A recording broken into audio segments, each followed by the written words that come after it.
Hello and welcome to Wisdom Trek. This is Guthrie Chamberlain, and I'm your guide to wisdom and creating a living legacy. Thank you for joining us for our 7-day-a-week, 7 Minutes of Wisdom podcast. This is day 156 of our trek, and yesterday we looked at why life is like a black dot. Today and throughout this week, we will be presenting a series of short wisdom stories. If you've missed any of our days of Wisdom Trek, please go to wisdom-trek.com and listen to them or read the daily journal. We are recording our podcast from the studios of the Big House in Marietta, Ohio. This episode will be released on Tuesday when Paula and I will be on our 7-day podcasting cruise. This week, while we are out at sea, I have a series of podcasts covering short stories about wisdom without a lot of additional commentaries to it. Once we get back from our cruise, we will remain at camp for a few days as we dive back into the commentary on the book of Proverbs. Today we will hike the Milk Bottle Trail and see how our lives are shaped by the environment that we allow ourselves to be confined to. So today's story is, Life is like a milk bottle. My parents would always encourage us to set goals and to work hard to achieve them. They would tell us not to be a follower and not to set limits on what we could achieve. They truly believed that there were no limits, that we could achieve whatever we wanted to. This reminds me of the following story about a radish and a milk bottle, a story that's not easily forgotten. And this is titled, A Farmer's Lesson in Life. A farmer won a first prize at the county fair for his huge radish that was the exact same shape and size of a quart milk bottle. Many were curious on how this farmer was able to grow this radish that was the exact shape of a milk bottle. Finally, one gentleman went up and asked the question. The farmer replied, "It was easy. I got the seed to growing and I put it in a milk bottle, and it had nowhere else to go." You can use this story as an analogy for life. Our lives are shaped by what kind of surroundings that we place ourselves in, the people that we allow to influence us, and the goals that we give ourselves. So these are the key ingredients that we want to look at today. If we only dream and take no action, we go no further. But if we plan and set a goal and take action, then our lives takes a different shape. The important parts of goal setting go way beyond just writing down your goal and thinking that somehow your goal will be achieved. To write a goal is only a minor part of the way forward. The rest of the elements on how we reach that goal must be clearly stated with a definitive time frame for each step. This means that we must develop a detailed plan of action where each action step is detailed on what you must do and when and how much time it will take.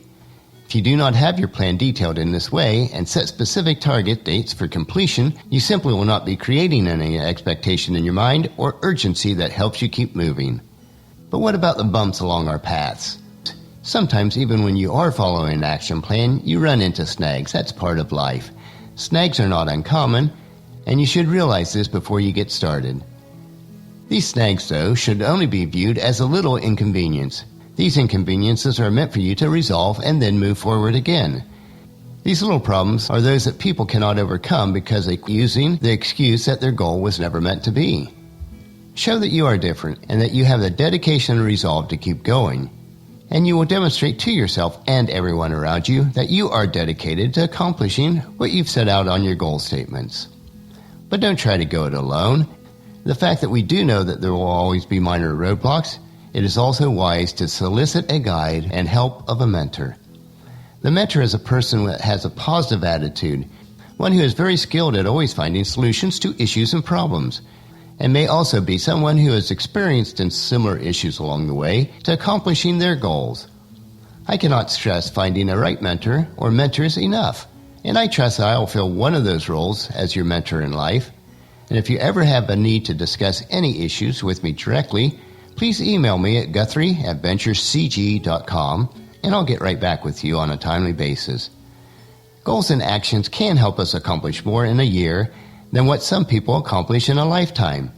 To prove this point, try reading some biographies of successful people, and you will see that goals and actions did, in fact, play a big role in their success. So in summary, don't put yourself in a bottle. In other words, move out of what is comfortable and secure if you want to move forward. Also, don't allow others to try to force you into their bottle. Instead, follow the encouraging words of the Apostle Paul in his letter to the church in Rome in chapter 12, verse 2, which says, "Don't copy the behavior and customs of this world, but let God transform you into a new person by changing the way you think. Then you will learn to know what God's will is for you, which is good and pleasing and perfect." So today we looked at why life is like a milk bottle and why we need to be cautious of being confined in an environment that will not allow us to grow to our full God-given potential.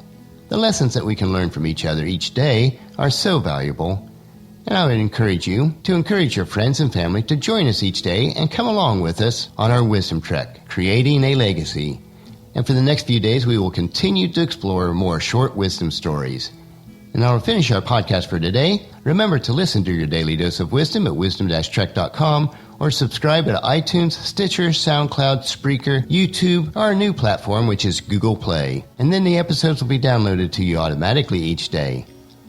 So please share Wisdom Trek with your family and friends through email, Facebook, Twitter, or in person as you meet with them, and invite them to come along with us each day. They'll appreciate that you've invited them.